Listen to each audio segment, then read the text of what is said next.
Meron po. Pangalawa na namin. Ah, pangalawa na yan? Pangalawa na. Oh, isa. Oo. 1747.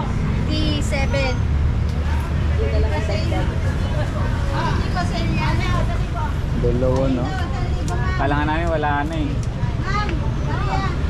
Nabutan namin, meron pa.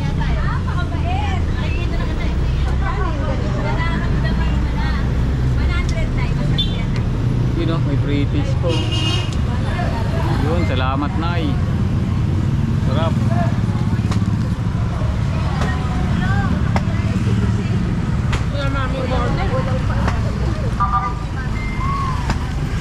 Apa?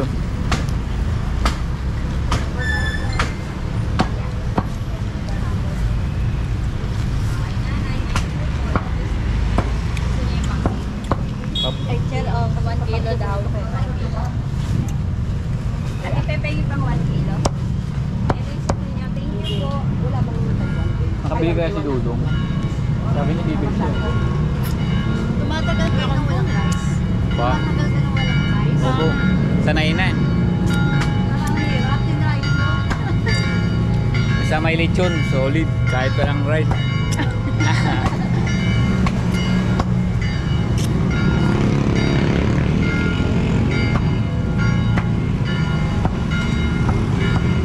Atin ray nyo po. Sumasakit po. Oo, sa una lang po, sa una. Ganon.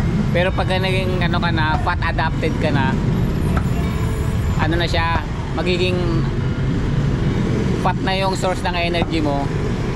Ang ganda sa pakiramdam, parang di ka talaga nakakaramdam ng gutom. Ganon. Oo. Kasi sa ngayon siguro nasa ano ka pa eh. Carbs.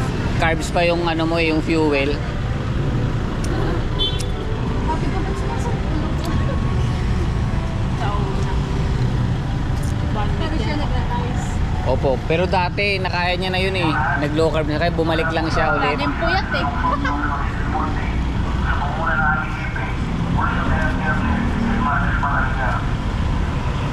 So, balot mo, napakalutong.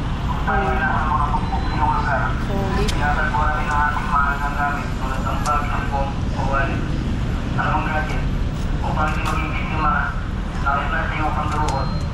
Huwag po tayo makikipag-usap sa mga kalaway daw natin nakita o nakilala.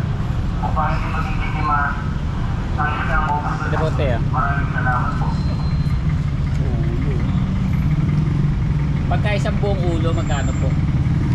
Kaya nito naabot ng 1.7. 1.7. Thank you po. Tama. So, ngayon, dalawa kayo dyan. Tatlo po kami. anak. Parang tagpi 300 grams siguro kami dyan. 369. Talaga, no rice ka talaga. Opo, no rice na. Hindi na kaya, busog na eh. Puro meat lang talaga, meat saka itlog, ganun. Parang 8 years ko na rin ginagawa yun, 8 years na rin. Kasi dati medyo mataba rin ako dati. Tapos ano, tinry ko. Parang sarap kasi. Rice is life. Yes. Thank you po. Salamat.